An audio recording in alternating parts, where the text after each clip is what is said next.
How to appeal Amazon Associates account. So the very first thing you want to do is to head over to any of the web browser or the Safari. In the source bar, search for Amazon Associates Customer Service. Head over to the very first site. It will land you on this interface. In this page, what you want to do is fill up some of your detailed informations. Firstly, enter your name and your primary email address. In the subject, you need to select Close Account Appeal.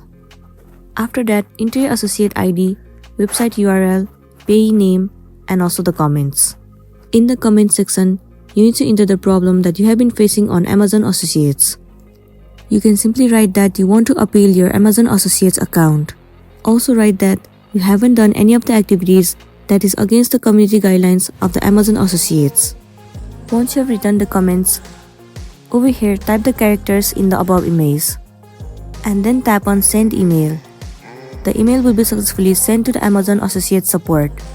Within 24 hours, they will definitely come up with some solution for you, and then your account will be recovered. So that's it, and this is simply how you can appeal Amazon Associates account. I really hope this video is going to be helpful for you. Thank you for watching it till the end.